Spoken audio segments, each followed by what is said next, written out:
clearly identifies to the world that the day starts before night, then maybe what they're saying is true. I certainly hope it's not. But you're going to have to do and show me something. Does anyone want to show us something?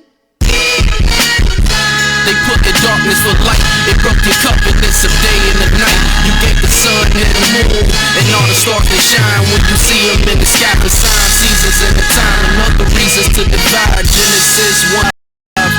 You said the evening and the morning were the first day. Not from evening until morning or from evening until evening. What the heathen teachers that lead our birth ways. Let's read the verse, wait. Jeremiah 31 and 35. If those ordinances depart from the order that you made it, then also shall the seed of Jacob cease forever from being a nation. Some say he dumb cause he don't understand the Hebrew language, or speak the tongue and follow ancient civilizations. My lexicon is broken, but y'all define what's spoken, so he put the words in my mouth like Aharon to Moses. That's cause I know the sire. You can't mix Yom and Lila or Enkoshek neither. We travel with a pillar and cloud by day, and by night a pillar of fire. Add not two, least he will prove that you be found a liar. If a day begins at evening when it's quite dark, well let me ask a question, when does the night start?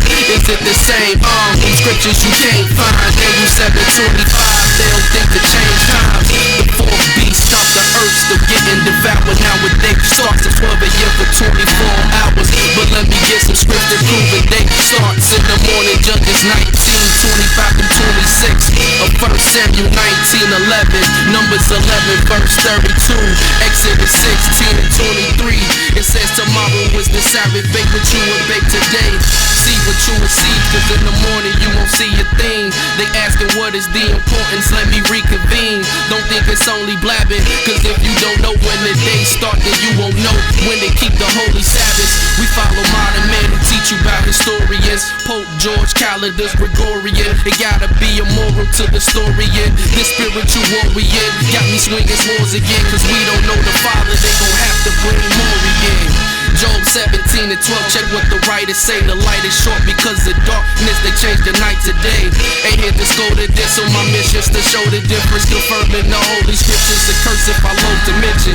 The wicked plotting while you sleep, creating bold inventions. No weapon formed against me shall prosper, they goal extension. Wipe out our whole existence by putting holes in the ozone, so we overexposed to the solar emissions. If you would only listen, you would've got the news. I'm well protected like an insect in a rap cocoon that never hatched a bloom. Israel is black, Israelis, well I guess they drew lives like the back of June.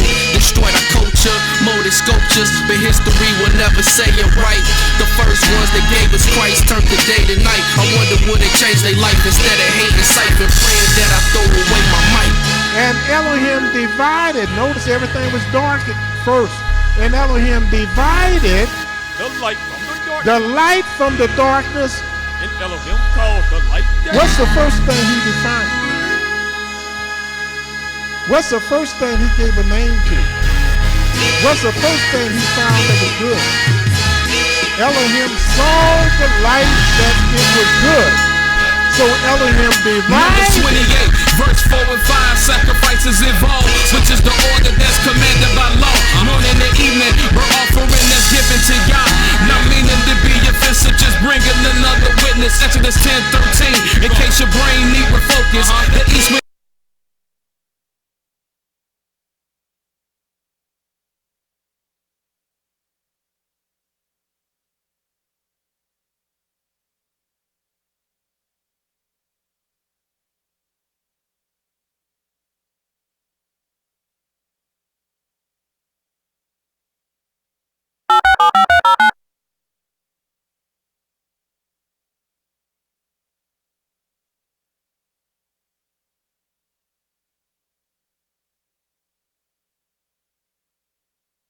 Start your show now, press 1.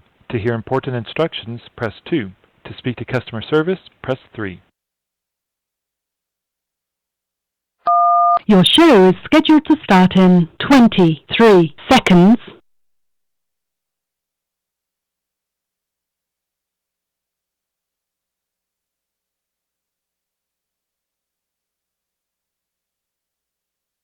Your show will go live in 5 seconds. 4, 3, 2, 1.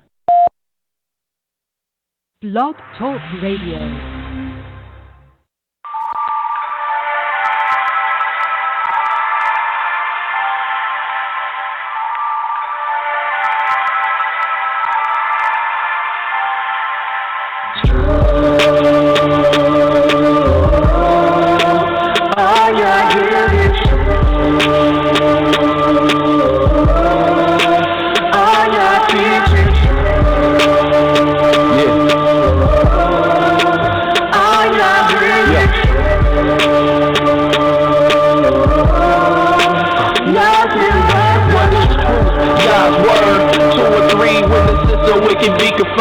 To you, my Yah, do I lift up my soul. And trusting you, he always kept me whole. And left my enemies deep in their holes. Let none that wait on Yahweh be ashamed. But shame on those who sin without a cause. Show me your ways, please teach me your laws. Oh Elohim of my salvation, I'm staying down and patient.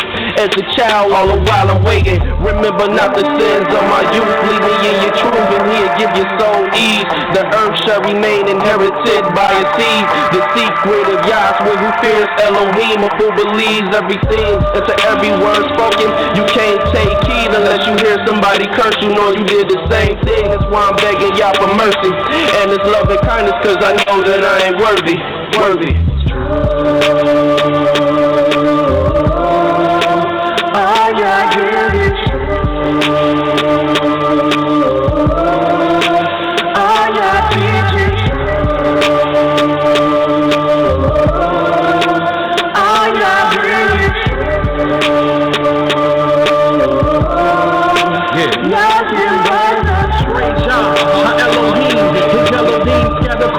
The 7 seas, captivity is taking hold upon me. For frighten me and now we flee from fallen leaves. The grinding grief from all the blood, how people sing. And now we cry, where is the word from Elohim? And so we said that we are His wives, to be submissive, but we dismiss it. It is of this reason we have fallen victim to the lies that your root will prey and pursue. Rebellious of the Son, forgotten that He is one. Broken the holy ordinance, rejecting the reproof. Then acknowledge what we do.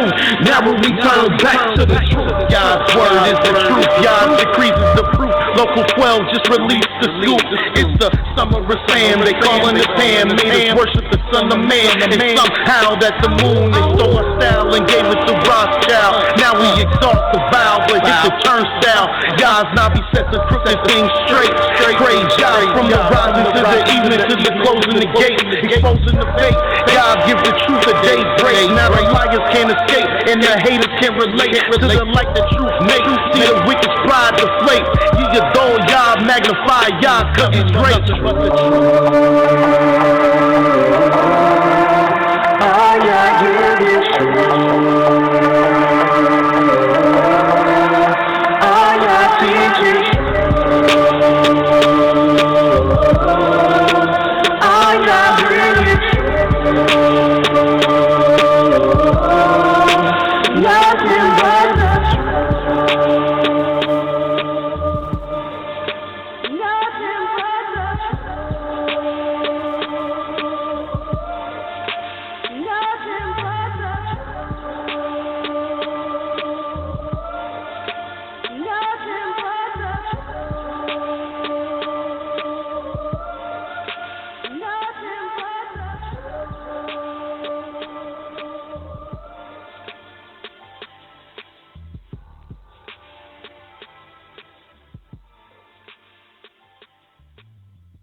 Shalom, shalom, shalom. First and foremost, giving all praise and honor to the Holy One of Israel, to the Creator of the heaven, the earth, the sea, and all that is therein is, by saying hallelujah. Praise the mighty Yah. Yah is righteous. Yah is holy. And let Yahweh be magnified. Once again, the Creator has allowed us to come before you another day, another night, toward the end of this week, the 6th day of the week, to bring to you His great, holy, and exalted words, the words of Yah. My name is Mowreh IshiYAH YIsraEL of the house of Israel, located right here in Cincinnati, Ohio, 1907 Vine Street, bringing to you nothing but the truth. And yes, it is true. All we're going to do is tell you the truth. For Yah ordained me to tell you the truth, and this is what I'm going to do. And who is this Yah? Yah is the creator of the heaven, the earth, the sea, and all that is therein is. Yah is the Elohim of our fathers, the Elohim of Abraham, Yitzhak, and Yisrael, whom you may know as Abraham, Isaac, and Jacob. Yah is our king. He's our lawgiver. He's our judge. And he is our only Savior. And not just of Israel. He's the Savior of the whole world. And we praise Yah for allowing us to bring to you another program of Nothing But the Truth. I want to thank Mowreh IshiYAH for his beautiful program last night when he sat in for me to deal with the various falsehoods and religious orders and beliefs that our people have been snared in concerning the last days and concerning the Messiah. And most important, who is Yah's righteous servant? The Creator lets us know in the book of Jeremiah, the first chapter, and we're going to read that so you can understand why it is so important for us to teach the way we teach. And watch what the Creator told Jeremiah. Each prophet that the Almighty sent to our people, and forgive me if you might hear a couple of calls from me. I was fighting a cold, but I'm feeling real good, but I still might have lingering effects. But this is what it says in the book of Jeremiah, the first chapter.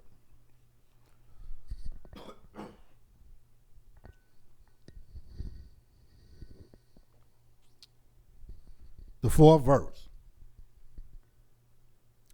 Then the word of Yah came unto me, saying, Before I formed thee in the belly, I knew thee. And before thou camest forth out of the womb, I sanctified thee. And I ordained thee a prophet unto the nations. And this is what the prophet Jeremiah said. Now, to be honest, this is not unique to Jeremiah. All the prophets was ordained in the womb. But Jeremiah had a specific role that he played that was a little bit different than some of the other prophets. But they all were ordained in the womb. And then it says, Then said I, O Yah Elohim, Behold, I cannot speak, for I am a child. This is what made Jeremiah a little unique, because he was a child when he was ordained, and he was a child when he began to speak the word of Yah. But Yah said unto me, Say not, I am a child, for thou shalt go to all that I shall send thee, and whatsoever I command thee, thou shalt speak. Be not afraid of their faces, for I am with thee to deliver thee, says Yah. Then Yah put forth his hand and touched my mouth. And Yah said unto me, Behold, I have put my words in thy mouth. And watch the 10th verse, because this is the verse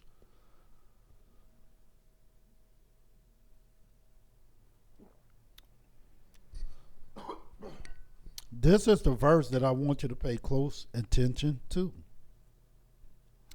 It says, see, I have this day set thee over the nations and over the kingdoms, to root out, to pull down, to destroy, and to throw down.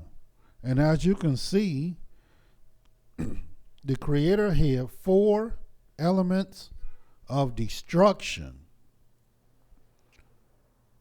before he can do the last 2 things, and that is to build and to plant. So oftentimes, this is why many of the people didn't want to hear the prophets, because they were coming with a message that many of the people didn't like. The message that our people wanted to hear was smooth things. They wanted to hear prophecy of deceit. And the Almighty is not about deceit, and He's not about smooth things. This is why the Creator said His ways are not our ways, nor is His thoughts our thoughts. Because He's not about these smooth things our people want to hear. See, our people, they'll come together and sit at the table of brotherhood as long as things are smooth. They just want something smooth. Can we all just get along? But if feathers have to be ruffled, then we don't want to sit at the table. Why you think the brothers are not sitting at the table of brotherhood? And the brothers I'm speaking about are the leaders, because they really just want smooth things. And of course, they know who they are. So if not, then we would have been at the table. Everyone. And they would stay at the table. Because then that would show you that everybody wants the same thing. And I wanted you to see that, because this is what our beloved Mowreh did last night. He wasn't here to tell you smooth things, nor was he here to prophesy deceit. He brought you the word of Yah to show that the various religions, this is exactly what they were set up to do, is to prophesy deceit.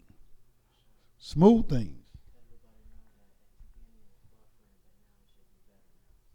All right, then they was just informing me and letting me know that at the beginning of the program it was buffering, but everything should be good now.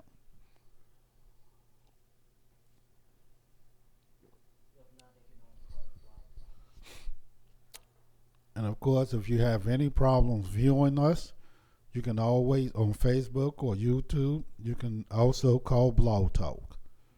347-838-8963. That's our Blog Talk number, where you can listen in. But tonight, what we're going to discuss is continue our discussion on King David and the last days. Of course, this is one of Yah's righteous servant that he said he will raise up, that he anointed, and he ordained him for the purpose of the last days. But just like the various religions teaching that there's someone else that will come that the Almighty never spoke of and never mentioned them out of his book. Well, we also have people teaching and telling people about how the king of the last days, King David himself, how he will be manifested in the last days. This is very important to know. For we are the only ones that are teaching things such as it written in the book of Hosea, the 3rd chapter, where it tells you that we were to seek Yah, our Elohim, and David, our king. And why would you seek David? Well, if you've been listening to us, you know exactly why we should be seeking David. But watch this in the book of Jeremiah 30. Just want you to see this. Since we're in the book of Jeremiah,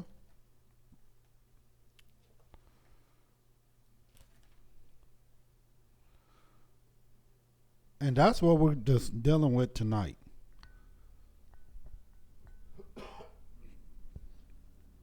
In King David in the last days, how will this king be manifested? The first thing you need to know about this king in the book of Jeremiah, the 30th chapter, this is what it says.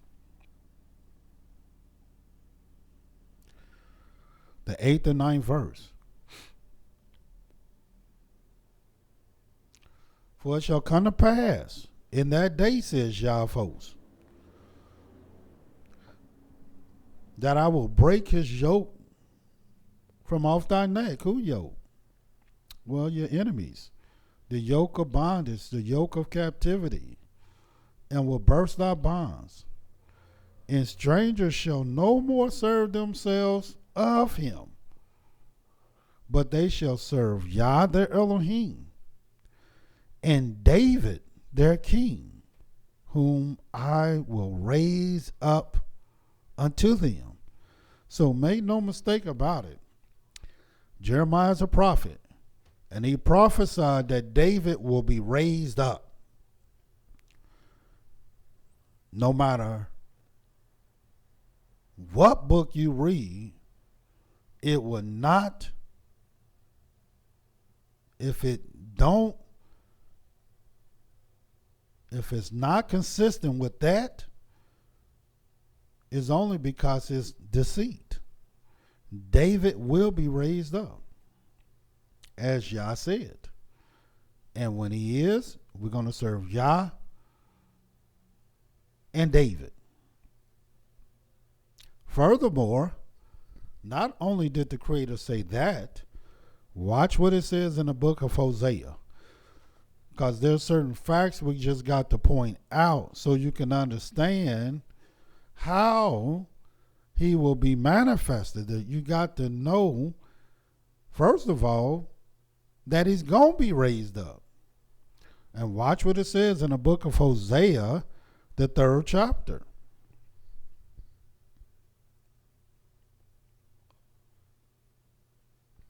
In the book of Hosea, the 3rd chapter, this is what it says at the 4th verse.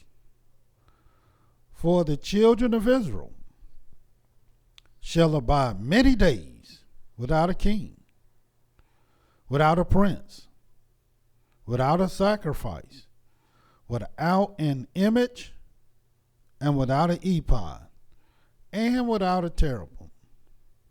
Afterwards, after we abide all these days without these things, shall the children of Israel return and seek Yah their Elohim, and David their king, and shall fear Yah and his goodness in the latter days. And the latter days are the last days.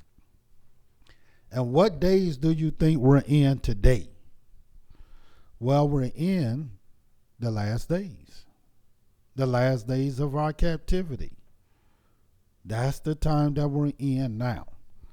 And this is the time where the Almighty speaks of this king being raised. Not raised in a sense of just raised up at this moment, at this time, but raised up so that he will be revealed. Now, how would this happen? Well, just like anything and everything the Creator do. And this is what most people, when they study the scriptures, this is what they fail to realize about the Most High that I'm going to show you. And this is in the book of Ecclesiastes. If you turn there, in the book of Ecclesiastes, and what we're speaking about is King David in the last days. Some of you might say, well, we're talking about the Messiah, which means Messiah is just a Greek word that just means anointed.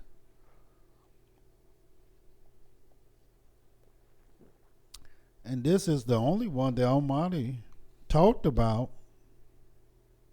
in the Holy Scriptures that will come back and be king. And not just king, but as we go through King David in the last days, there's a lot of things a lot of prophecies that you want to know about. And we're going to talk about the manifestation of King David tonight.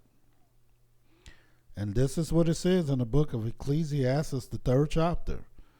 And watch what this says in the 14th verse.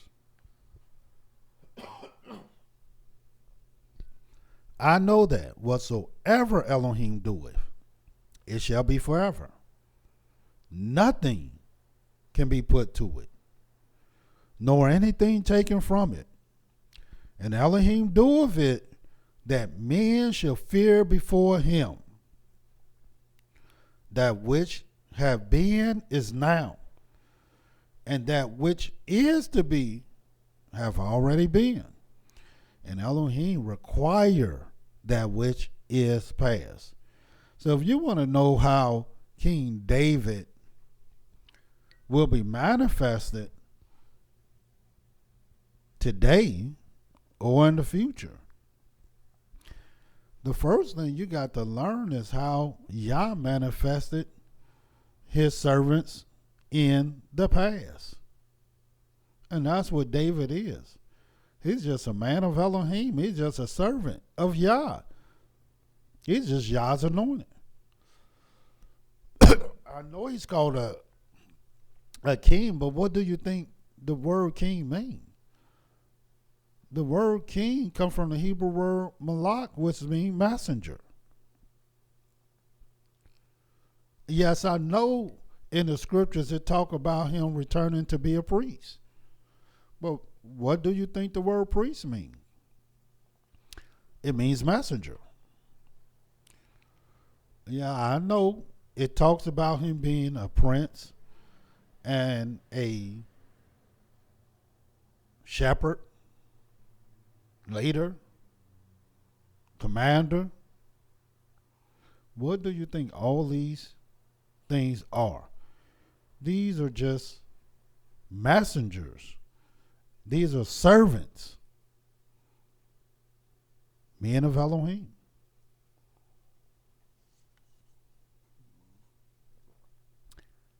And so this is how you go to see how it will be done in the future or now. So the first person, the first man of Elohim that I want you to see is in the book of Genesis. Because Yah don't change. That's why he said that which is now is that which have been is now. I mean, it's already been, but it's really now. That which is to be, in other words, in the future, that's already been. And Elohim required that which is past. And there's scripture said there's no new, in the book of Ecclesiastes, there's no new thing under the sun.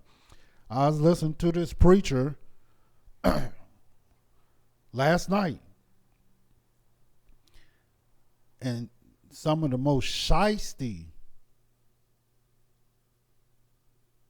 preachers come on in the middle of the night.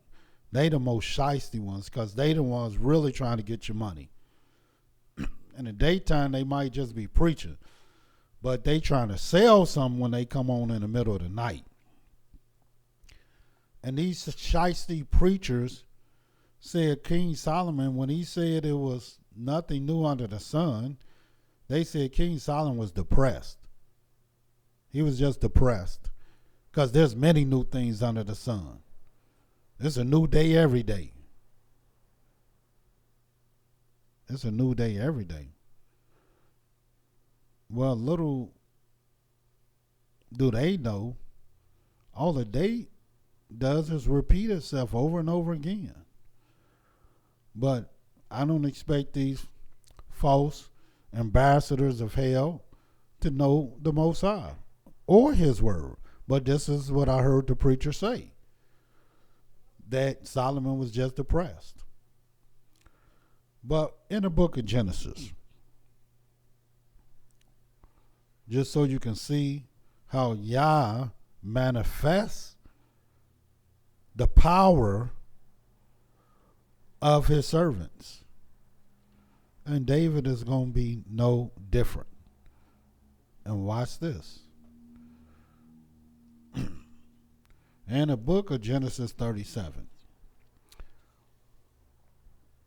this is what it says in the first verse. And Yaakov dwelt in a land wherein his father was a stranger, in the land of Canaan. These are the generations of Yaakov. Yosef, being 17 years old, was feeding a flock with his brethren. And the lad was with the sons of Bilhah, and with the sons of Zilpah, his father's wives. And Yosef brought unto his father their evil report. And you notice here, because I can read a lot in this, but what's the point?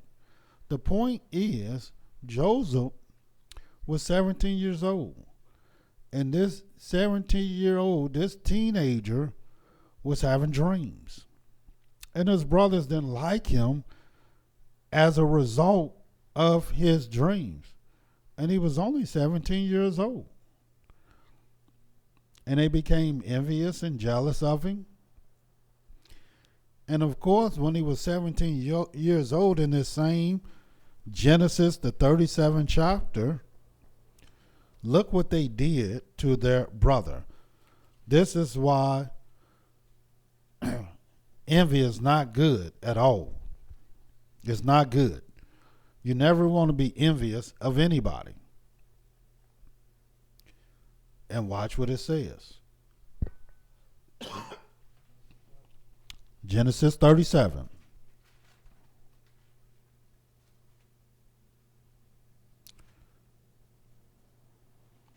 And I'm going to start reading the 18th verse. And when they saw him afar off, even before he came near unto them, they conspired against him to slay him. In other words, they were so envious that they wanted to slay their brother.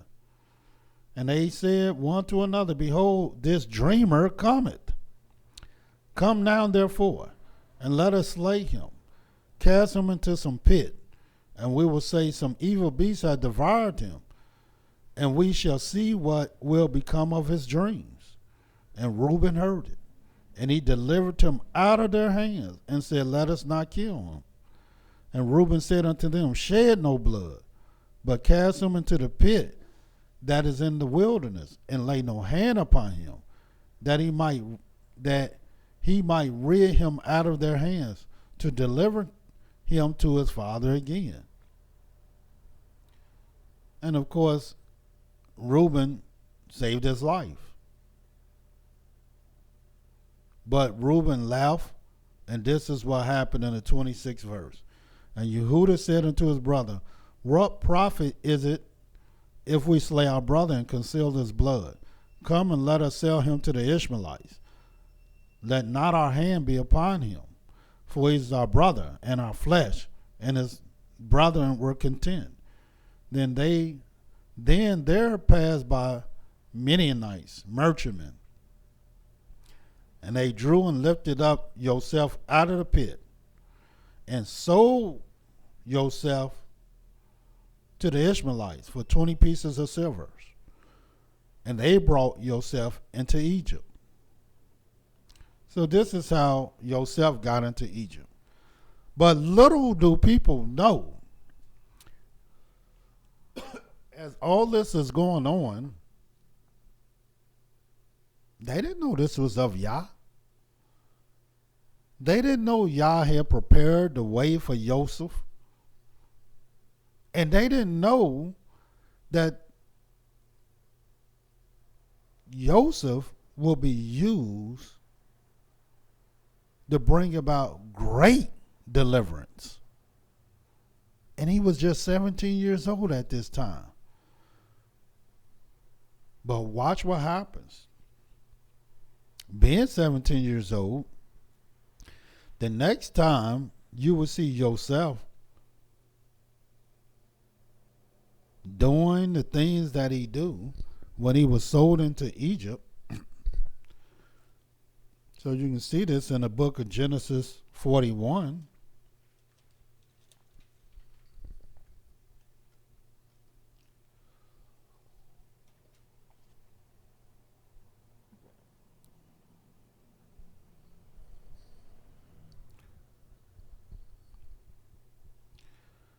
In the book of Genesis 41, this is what Joseph told Pharaoh in the 28th verse. This is the thing which I have spoken unto Pharaoh. What Elohim is about to do, he showeth unto Pharaoh. Behold, there come 7 years of great plenty throughout the land of Egypt. And there shall arise after them 7 years of famine. And all the plenty shall be forgotten in the land of Egypt, and the famine shall consume the land. And the plenty shall not be known in the land by reason of the famine following it, for it shall be very grievous. And for that the dream was doubled unto Pharaoh twice. It is because the thing is established by Elohim, and Elohim will shortly bring it to pass. And ain't that what the law says? Let every matter be established by what? 2 or more witnesses. Now therefore let Pharaoh look out a man discreet and wise, and sell him over the land of Egypt. Let Pharaoh do this, and let him appoint officers over the land, and take up the 5th part of the land of Egypt in 7 plenteous years. And let them gather all the food of those good years that come, and lay up corn under the hand of Pharaoh, and let them keep food in the cities. And that food shall be for store to the land against the 7 years of famine, which shall be in the land of Egypt, that the land perish not through the famine. And the thing was good in the eyes of Pharaoh, and in the eyes of all his servants. And Pharaoh said unto his servants, Can we find such a one as this is? And watch what they say. A man in whom the spirit of Elohim is. And Pharaoh said unto Joseph, For as much as Elohim have showed thee all this, there is none so discreet and wise as thou art. Thou shalt be over my house.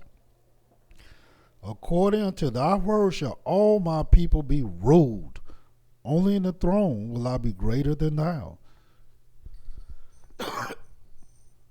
So as we can see,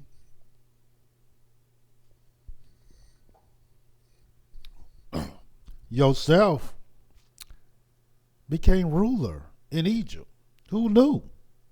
Who knew that when he went down in that pit, it was just to bring him to where he became ruler in Egypt.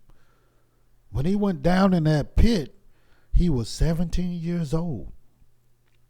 And nobody knew what this man would become and who this man was. He was a man of Elohim. And when was this manifested? Well, it was manifested long ago, but they didn't know. Watch what it says in the 46th verse of this same chapter. And Joseph was 30 years old when he stood before Pharaoh, king of Egypt. So in other words, when Joseph stood before Pharaoh at the age of 30, he was sold at the age of 22. I'm sorry, at the age of 17. You're talking about 13 years. Joseph not only was in prison, sold to the Midianites who sold him to Egypt. So 13 years he had to be away from his family. That's when he ruled Egypt. But he still wasn't back with his family. He was still in Egypt. So what happened after that? Well, look at Genesis 45. Because I want you to see how Yah go about manifesting his righteous servants, his messengers, his men of Elohim in the earth. This is how Yah will raise them up. See, you don't know what's going on, but Yahweh do. In the book of Genesis 45,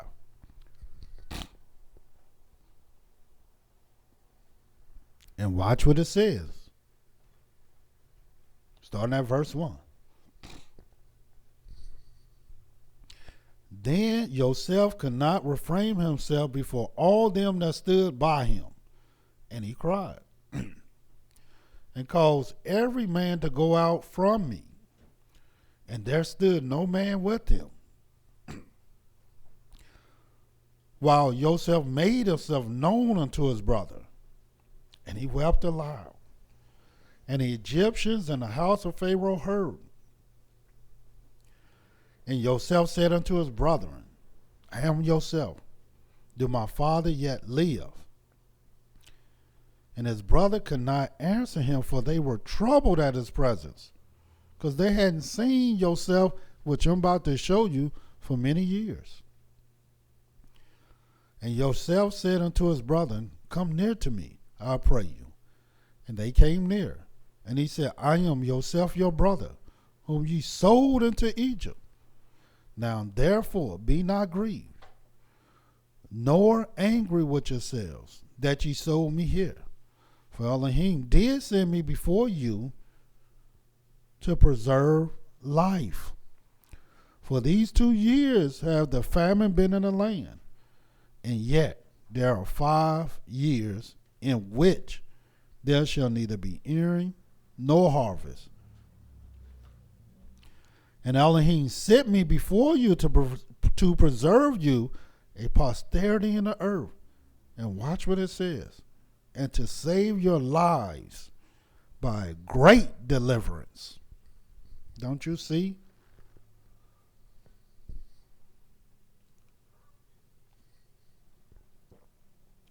And watch the 8th verse.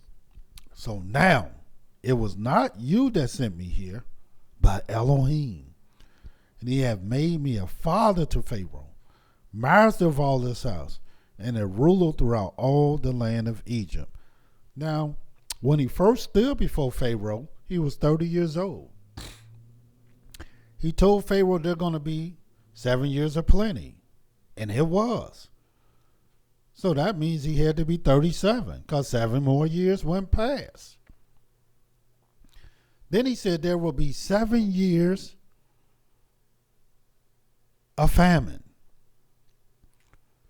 But right now, they just in the 2nd year of the famine, which means now 2 more years have passed, which would have made him 39 years old. So here it is. When this man first was sold into bondage to the Midianites, he was 17 years old. And 22 years later, that's when his family realized what was being manifested before them. They had no idea that a deliverer was in their midst. They didn't know. And of course, the children of Israel sojourned in Egypt 430 years. Now, why did Yah have Joseph to dwell in Egypt that long before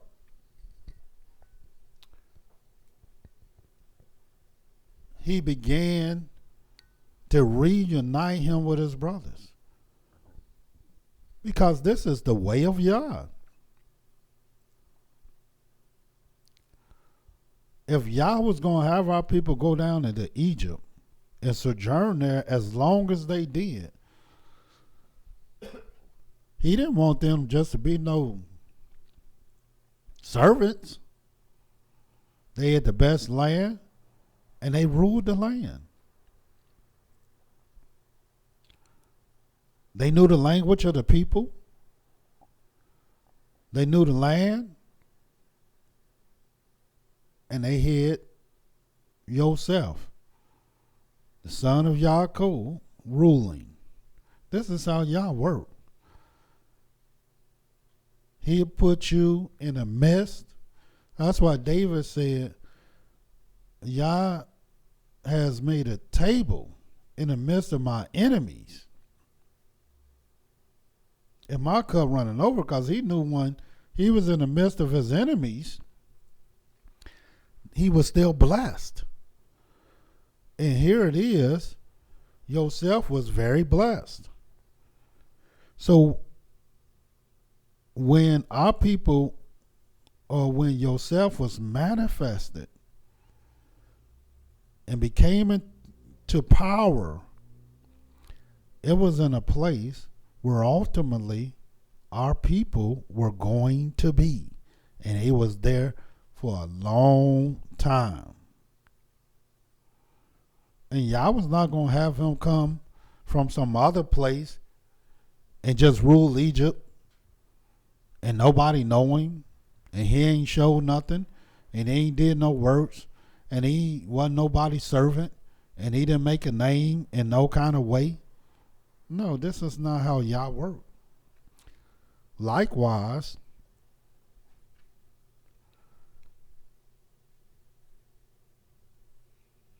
our father Moses. Go to the book of Exodus, the 2nd chapter. Because we ultimately going to show you how King David will be manifested in the last days. But you got to see how Yah manifests his servants in the past.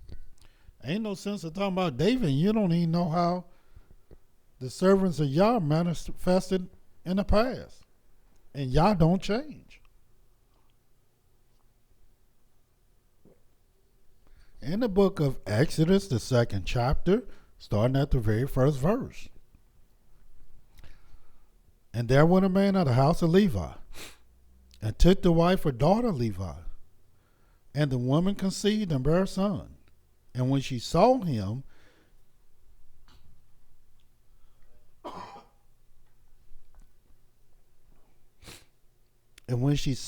that he was a goodly child, she hid him 3 months.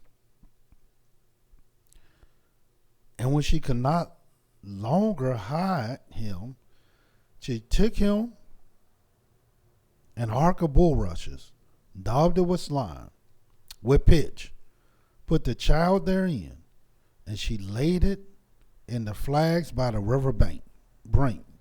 And his sister stood afar off to wit what would be done to him. And the daughter of Pharaoh came down to wash herself at the river, and her maidens walked along by the riverside. And when she saw the ark among the flags, she sent her maid to fetch it. And when she had opened it, she saw the child, and behold, the babe wept. And she had compassion on him, and said, This is one of the Hebrew children. Then said his sister to Pharaoh's daughter, Shall I go and call thee a nurse of the Hebrew women? that she may nurse the child for thee? And Pharaoh's daughter said to her, Go. And the maid went and called the child's mother. And Pharaoh's daughter said unto her, Take this child away and nurse it for me, and I will give thee thy wages. And the woman took the child and nursed it. And the child grew, and she brought him unto Pharaoh's daughter, and he became her son. And she called his name Moshe. And she said, Because I drew him out of water. In other words, Moses did not come up, and nobody knew that Moses was going to be a deliverer. Nobody knew that Moses was going to be the one who bring about the name of Yah in the earth. Nobody knew that Moses would work signs and wonders in Egypt. Nobody knew that. And where was Moses raised up when he did these signs and wonders? Well, in the place that he did the signs and wonders in, and that is Egypt. He didn't come from no foreign land, speaking a foreign language, and then began to do signs and wonders in Egypt. No, he was almost like an Egyptian. Knew their culture, knew their history, knew their heritage, knew their laws, knew everything about Egypt. Raised up in Egypt in Pharaoh's house. This is where Moses come from. Joseph was in Egypt 22 years before his brothers ever seen him again. He was toiling 13 years before he even became in power. And 9 more years to see his father and his brothers. Where? In the place where he brought deliverance and saved lives by a great deliverance. And where did Moses, and who did Moses deliver?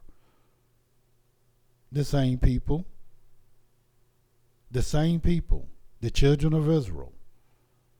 And where did he deliver them from? The place in which he was raised up. No other place.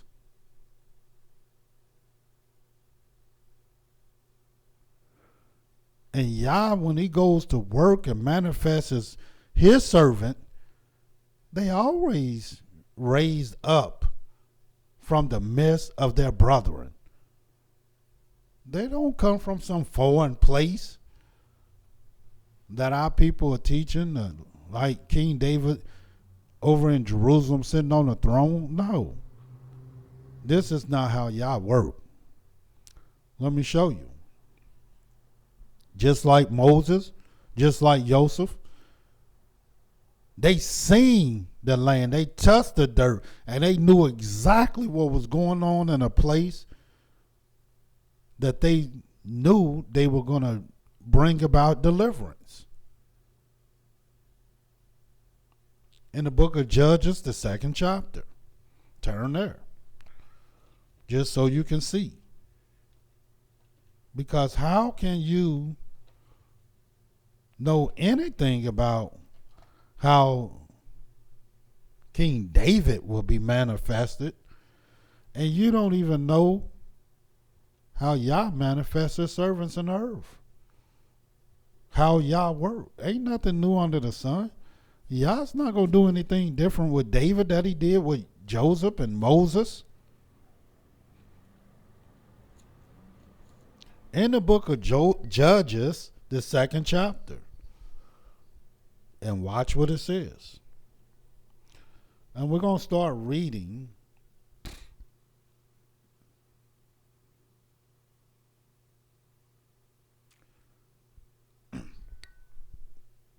And this is real good because it's going to show you something why many of our people find themselves in the situation they do.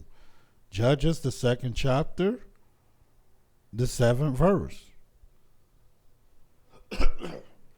And the people served Yah all the days of Joshua and all the days of the elders that outlived Joshua, who had seen all the great works of Yah that he did for Israel. How many great works we're doing for Israel? It says, and Joshua the son of Nun, the servant of Yah, died, being 110 years old. And they buried him in the border of his inheritance, in Timnath Heres, in Mount Ephraim, on the north side of the hill of Gaash. And also, all that generation were gathered unto their fathers. And there arose another generation after them, which knew not Yah, nor yet the works which he had done for Israel. And the children of Israel did evil in the sight of Yah, and served the deity, which was a Moabite deity. And they forsook Yah Elohim of their fathers, which brought them out of the land of Egypt, and followed other deities, other idols, other people that were round about them, bowed themselves unto them, and provoked Yah to anger. And they forsook Yah and served the deity, which is another deity that I will not pronounce. And the anger of Yah was hot against Israel. And he delivered them into the hand of the spoilers that spoiled them. And he sold them into the hands of their enemies round about, so that they could not any longer stand before their enemies. Whithersoever they went out, the hand of Yah was against them for evil, as Yah has said, and as Yah has sworn unto them, and they were greatly distressed. And watch this 16th verse.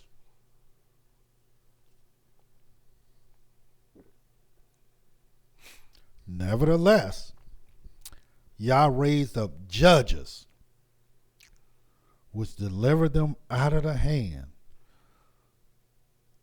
of those that spoiled them. In other words, Yah was part of their distress, that Yah will bring an enemy in and take hold of our people. But then he will raise up judges, and he delivered them out of the hand of those that spoiled them. And yet they will not hearken unto their judges, but they went a horn after other deities, bowed themselves unto them. They turned quickly out of the way which their fathers walked in, obeying the commandments of Yah, but they did not so. And when Yah raised them up judges, then Yah was with the judge, and delivered them out of the hand of their enemies all the days of the judge. For repented Yah because of their groanings, by reason of them that oppressed them and vexed them. And ask yourself, where do you think these judges come from? And what is a judge? A judge is a man of Elohim. A judge is a deliverer. A judge is one that Yahweh was send to save the people. And where do you think they came from? Well, these judges was raised up right in our midst. They didn't come from no foreign place. They was raised up from the midst of their brethren.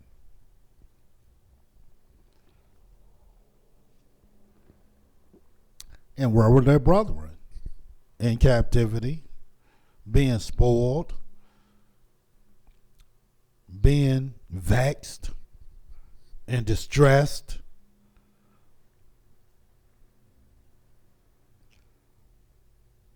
Watch what it says again in the 18th verse. And when Yah raised them up judges, Then Yah was with the judge, delivered them out of the hand of their enemies all the days of the judge. For it repented Yah because of their groanings by reason of them that oppressed them and vexed them. And that's where our people are today. They're oppressed and they're vexed. But they ain't seen nothing yet. And it came to pass, when the judge was dead, that they returned and corrupted themselves more than their fathers, and following other deities to serve them and to bow down unto them. And they ceased not from their own doings, nor from their stubborn way. So this is the way of Israel. This is the cycle of Israel. Judge would save them, but they didn't care. And they would go back a whoring, doing what they was doing before the judge saved them. And this is where David come in at. Because Yah has a controversy with the people and with the leaders of the people. He has a great controversy. And what is it? That Yah is going to put an end to all this mess. Because Yah already talked about raising up one. That's one of the first scriptures we read in the book of Jeremiah 30, where he said he was going to raise David up. And what do you think he's going to raise him up to do? Well, to be a deliverer, a judge, which ultimately he will be a king. And where do you think he's going to raise him up at? In Jerusalem? Is that where our people being subjected to with the gross oppression in Israel? Only people I hear about getting oppressed over there is Palestinians and maybe some Ethiopian Israelites. But let me show you what the Creator said he would do, so you can see how King David will be manifested in the earth. The first place I want you to read is in the book of Hosea, the first chapter. And this is one of the first scriptures you want to read. Even though our people know David, well, not all our people, but many who know he's going to be raised up, they want you to believe that he's going to be somewhere sitting on the throne in Jerusalem. Or he's somewhere in a cave. Or he's somewhere that the book don't even talk about. Watch what it says in the book of Hosea, the first chapter. And you have to really understand this story. I want to start this story in the 4th verse and watch what it says.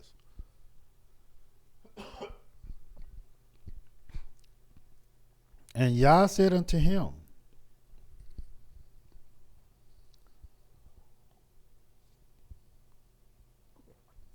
call his name YIsraEL, because the prophet Hosea had to marry this harlot, a wife of whoredoms. And of course she bare him 2 sons. And watch what it says. And Yah said unto him, call his name YIsraEL, for yet a little while, and I will avenge the blood of YIsraEL upon the house of Jehu, and will cause to cease the kingdom of the house of Israel. And it shall come to pass at that day that I will break the bow of Israel in the valley of Yisrael. And watch what it says. And she conceived again and bare a daughter. And Elohim said unto him, call her name lo ruhamah. For I will no more have mercy upon the house of Israel, but I will utterly take them away. And Yahweh did. 7th verse. But I will have mercy upon the house of Yehudah, and will save them by Yah their Elohim, and will not save them by bow, nor by sword, nor by battle, nor by horses, nor by horsemen. Now when she had weaned lo ruhamah, she conceived and bare a son. Then said Elohim, call his name Lo Ami, for ye are not my people, and I will not be your Elohim. And you're going to understand why he said that. 10th verse. Yet the number of the children of Israel shall be as the sand of the sea, which cannot be measured nor numbered. And it shall come to pass that in the place where it was said unto them, ye are not my people. And what place do we hear more than any place that we are not Yah's people? What place do you think that is? Is that in Jerusalem? Is that in Jamaica? Is that in Barbados? The Virgin Islands? Surely in all those places, there's a lot of bad things happening. And our people are oppressed greatly. But the place where we're frequently told that we're not the people is right here in America. Because right here in America, we the people that's singing the loudest that we are the people. And watch what it says. And it shall come to pass that in a place where it was said unto them, ye are not my people, there it shall be said unto them, in that same place, ye are the sons of the living Elohim. And watch what it says, 11th verse. Then shall the children of Israel, or then shall the children of Yehudah and the children of Israel be gathered together. That's how you know it's talking about a future prophecy, because Yehudah and Israel is not gathered together. And appoint themselves one head. One head. Not two, not three. And who do you think that one head is? Since Yahweh said it's only going to be, he only anointed one. He only called one mighty. He only chosen one out of the people. And he said his name was David. He said not only he only chose one, and one is mighty, and one is anointed, he said this same man will be his firstborn, which also means one. He said he's only going to have one king, one shepherd, one prince. So this makes sense that they will only choose one head. And they shall come up out of the land. What land? Well, the land of their enemies. For great shall be the day of YIsraEL. And what do YIsraEL mean? YIsraEL means Yah, or Elohim, has planted. And what is Elohim planting? What seed is he planting? Well, let me tell you the seed that he's planting. There's one head. This is what all Israel is waiting for. This one head, this deliverer, this judge, this king. Who you think we waiting for? And I may add, he's not coming to America speaking no foreign language, no Japanese, no Gothic, no Geegees. He's not coming to speak no Hebrew. He's going to speak the language that rules the earth. And what language is that? English. And how do I know that? Because just like I showed you before, there's nothing new under the sun. Everywhere the Almighty sent the deliverer for our people, it was raised right up in the place they were at. And even though our people are scattered throughout the four corners of the earth, there's only one place, though, that ruled the earth, and that's Babylon, right here in America. Furthermore, to show you this, in the book of Jeremiah the 30th chapter, of course, all over the scriptures, the Almighty said, in the days of David, we're going to be saved. Why in his days? Well, because he's the judge. He's the king. He's the leader. He's the commander. Why not in his days? Who you think going to lead this charge? Watch what it says in the book of Jeremiah 30. First of all, we read in the book of Jeremiah 30 where the Almighty said in the 9th verse, but they shall serve Yah their Elohim, and David their king, whom I will raise up unto them. Well, where he's going to be raised? Well, in the same place they said we wasn't the sons of Elohim. In that same place, it says, they're going to say we are the sons of the living Elohim, and we're going to have one head. But furthermore, look in the 18th verse. And this is what it says. Thus is Yah. Behold, I will bring again the captivity of Yaakov's tents, and have mercy on his dwelling places. And the city shall be built upon her own heap, and the palace shall remain after the manner thereof. Out of them shall proceed thanksgiving and the voice of them that make merry. And I will multiply them, and they shall not be few. I will also glorify them, and they shall not be small. Their children also shall be as aforetime, and their congregation shall be established before me. And I will punish all that oppress them. And watch this 21st verse. And their nobles shall be of themselves, and their governor. And what's a governor? Governor is the ruler. That's the head man. That's the head honcho.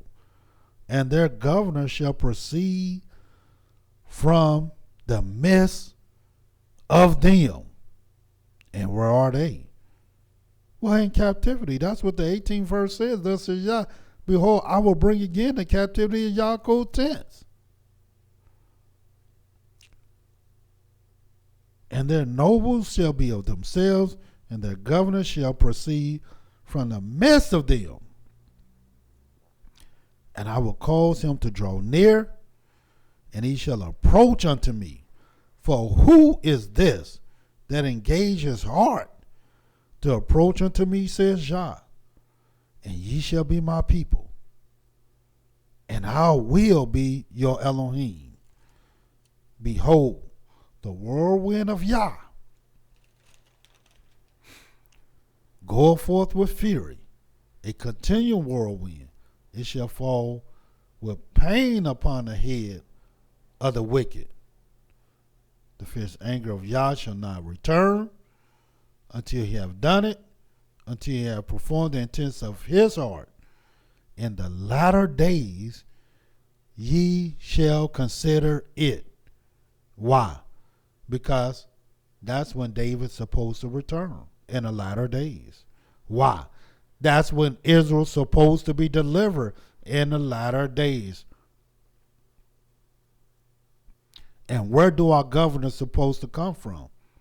Well, from our midst. And where is that going to be? Where we at? This is where we are. Furthermore, in the book of Ezekiel, the 34th chapter. Let us turn there. Because I told you before that Yah has a controversy with his people, and in particularly the leaders. Whether you call yourself a leader or not, Yah know you've been acting. You've been acting like one. So now you got to be held accountable for trying to be one.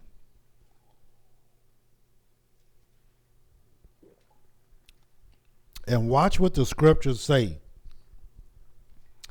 about these shepherds. Ezekiel 34, verse 7. Therefore, ye shepherds, hear the word of Yah. As I live, says Yah Elohim, surely because my flock became a prey, and my flock became meat to every beast of the field. And the beast he's talking about is not four-legged beasts. He's talking about two-legged beasts. Because there was no shepherd. There was no shepherd. Neither did my shepherds search for my flock. But the shepherds fed themselves and fed not my flock. Therefore, O ye shepherds, hear the word of Yah. Now, you know this ain't talking about Jerusalem. This talking about captivity. And how we know that? Because in the 5th verse, it says, and they were scattered because there was no shepherd, and they became meat to all the beasts of the field when they were scattered. Our people were scattered all over, and they was just sheep everywhere. But do you think the shepherds care? The shepherds, out of matter of fact, they celebrate that. It's good that Israel is scattered. It's good that we have a congregation here and a congregation there and a congregation over there and a congregation over there. That's good. That's good to you, but not to Yah, because Yah's a true shepherd. See, Yah want his flock together. He don't want his flock scattered. And watch what Yah says. 10th verse. Thus says Yah Elohim, behold, I am against the shepherds, and I will require my flock at their hand, and cause them to cease from feeding the flock. Neither shall the shepherds feed themselves any more, for I will deliver my flock from their mouth, that they may not be meat for them. For thus says Yah Elohim, behold, I, even I, will both search my sheep and seek them out.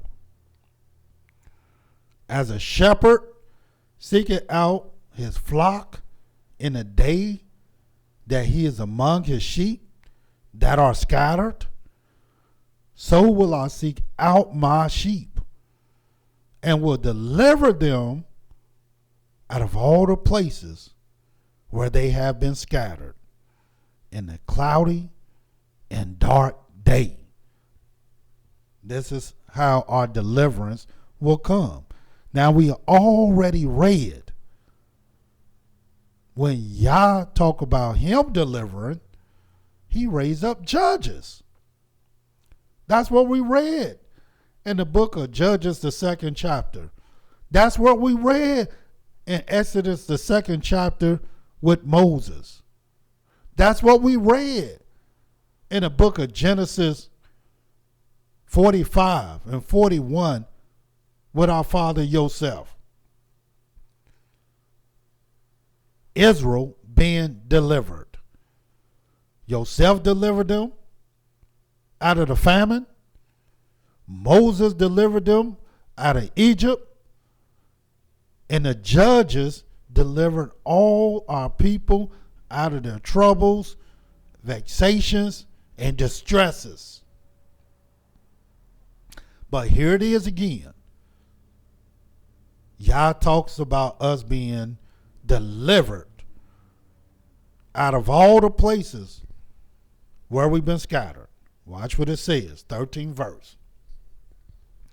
And I will bring them out from the people, gather them from the countries, bring them to their own land, and feed them upon the mountains of Israel, by the rivers,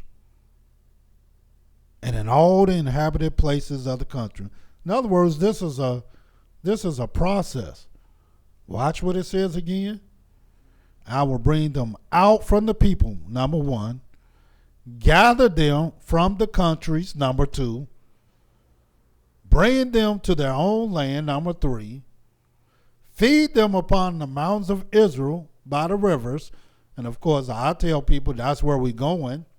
They say it ain't no scriptures that say we're going to no mountains. We're going straight to the land. And in all the inhabited places of the country. 14th verse. I will feed them in a good pasture upon the high mountains of Israel shall their fold be. There shall they lie in a good fold, in a fat pasture, and they shall feed upon the mountains of Israel. And I will feed my flock, and I will cause them to lie down, says Yah Elohim. And watch how Yah say all this is going to be manifested. I will feed my flock, and I will cause them to lie down, says Yah Elohim. I will seek that which was lost, bring again that which was driven away, will bind up that which was broken, will strengthen that which was sick. But I will destroy the fat and the strong, and I will feed them with judgment. And as for you, O my flock, because see, y'all don't just have a controversy with the shepherds. He got a controversy with the flock also. And watch what he says. Thus says Yah Elohim, behold, I will judge between cattle and cattle, between the rams and the he-goats. And don't be confused about the metaphors he's using. He's talking about Israel. Seemeth it a small thing unto you to have eaten up the good pasture, but ye must tread down with your feet the residue of your pastures, and to have drunk of the deep waters, but ye must foul the residue with your feet. And as for my flock, they eat that which ye have trodden with your feet, and they drink that which ye have fouled with your feet. Therefore, thus is Yah Elohim unto them, behold, I will judge between the fat cattle and between the lean cattle. In other words, all the Israelites that's doing good, and all the Israelites that care for only themselves, and they ain't doing no works, and all they doing is feeding themselves, worried about themselves, concerned about themselves, and ain't worrying about nobody else. Ain't feeding the poor, ain't doing nothing for the widow, ain't thinking about the fatherless, and they not a part of the solution. All they are is part of the problem. And all they doing is tale-bearing, slandering, but they ain't doing no works. Part of the problem, but not part of the solution. Watch what Yah says.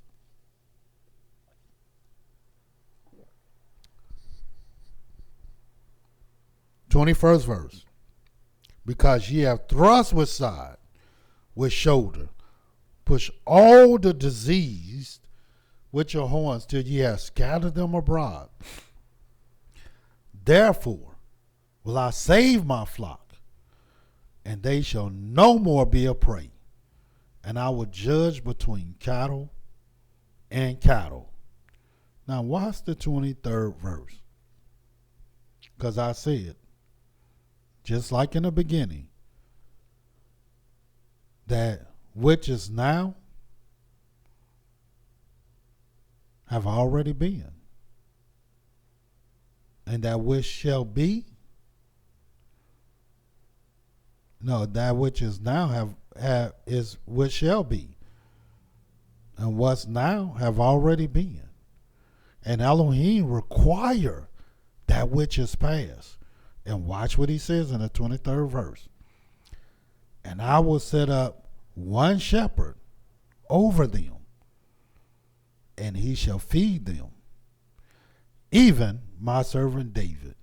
He shall feed them, and he shall be their shepherd." So who do you think will be shepherding the people to bring them to the Most High? In other words, it says in the 13th verse, "I will bring them out from the people, gather them from the countries, bring them to their own land, feed them among the mountains of Israel by the rivers, and all the inhabited places of the country." Who you think gonna do that? Well, his one shepherd. That's the job of a shepherd. That's the problem y'all got with the shepherds. "I will set up one shepherd over them, and he shall feed them, even my servant David.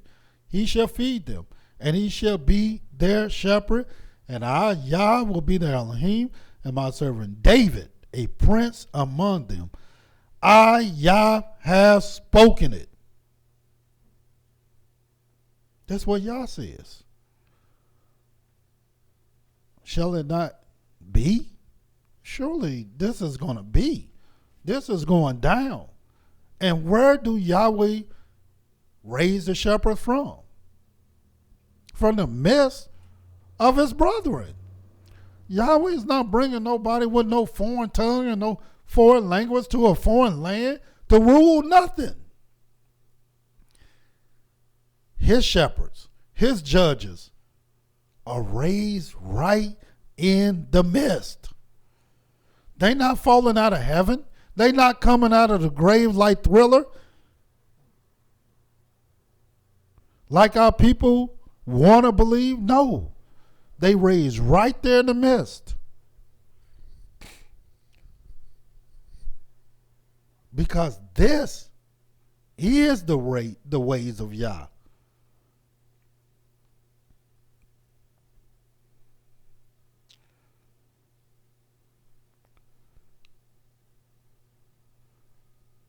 Watch this in the 29th verse.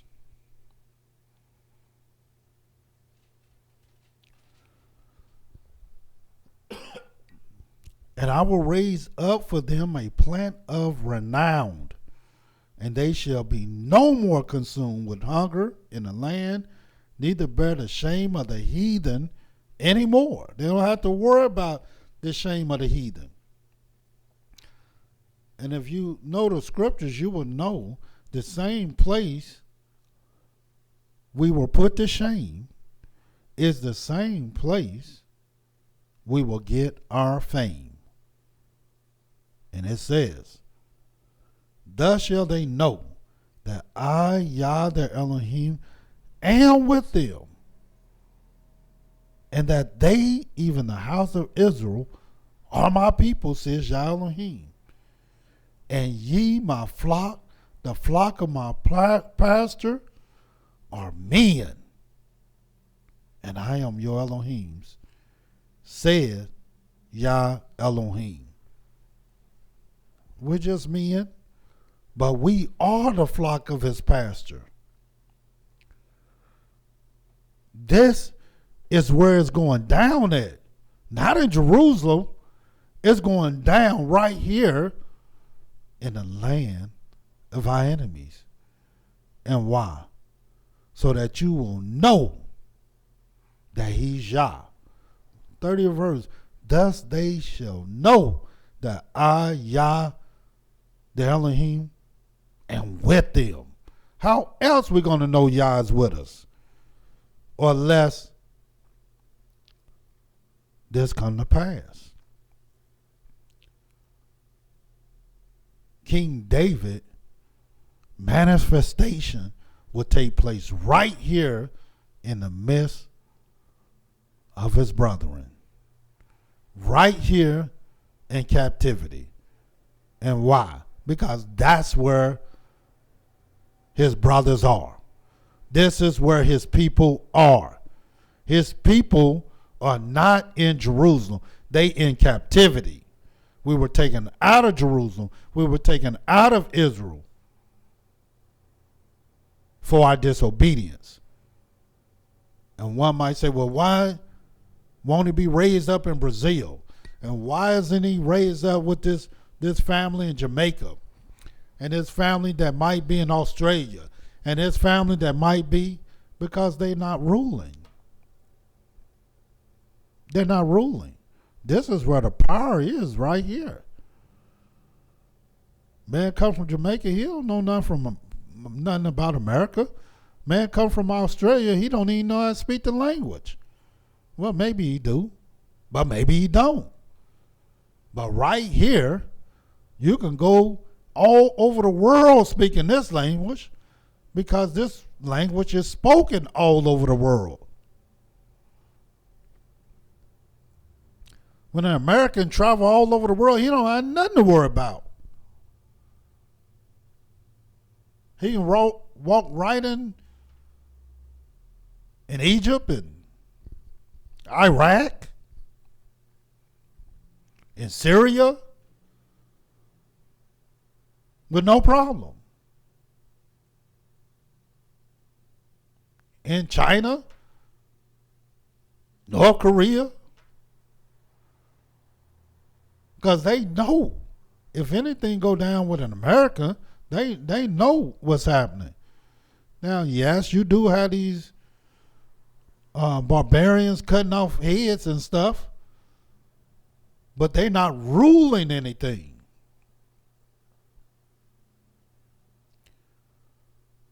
And they really don't have no power. So this is where the seat of the power is. And this where the seat of our power is. And this is where the seat of where our power will be manifested at. When Yah raise up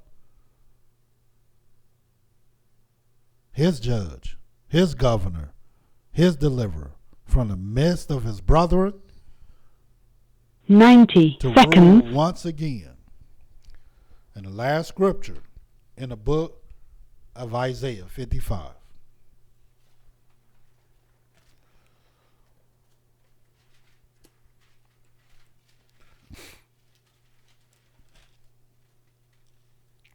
And this is what it says in the 3rd verse. Incline your ear and come unto me. Hear, and your soul 60 seconds. shall live. And I will make an everlasting covenant with you, even the sure mercies of David. And what is this covenant? Behold, I've given him for a witness to the people. A witness to what? A witness to what? A witness to the fact that what we're telling you is the truth. That he will be a leader and a commander to the people. Because that's what shepherds do. They lead. I know we're accustomed to seeing false and fake shepherds. But Yah says these false and fake shepherds, he has a controversy 10 with seconds. them, and he's going to deal with them. And he's going to set up one shepherd. And this shepherd is not going to just lead Yahweh's flock out of America. But this one shepherd is going to gather the 12 tribes of Israel. Because all 12 tribes are lost. And they're going to gather to this one that Yah has set up to be king. And his name is David. So until tomorrow, we still dealing with King David in the last days. Yah love you, and so do I.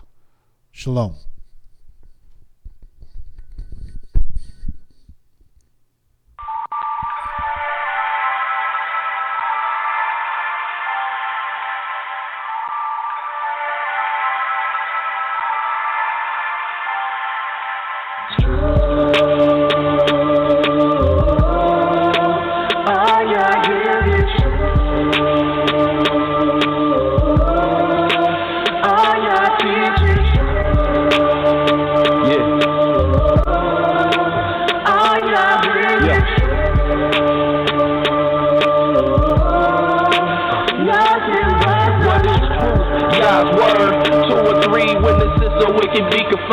To you, my Yah, do I lift up my soul. And trust in you, he always kept me whole. And left my enemies deep in their holes. Let none that wait on Yahweh be ashamed. But shame on those who sin without a cause. Show me your ways, please teach me your laws. Oh Elohim of my salvation, I'm staying down impatient. As a child, all the while I'm waiting. Remember not the sins of my youth. Lead me in your truth, and he'll give your soul ease. The earth shall remain inherited by a seed. The secret of Yahweh who fears Elohim, a fool believes everything. And to every word spoken, you can't take heed unless you hear somebody curse. You know you did the same thing. That's why I'm begging Yah for mercy and His love and kindness, cause I know that I ain't worthy.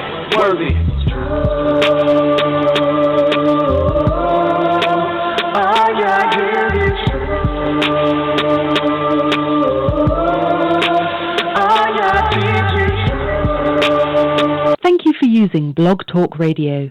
Goodbye.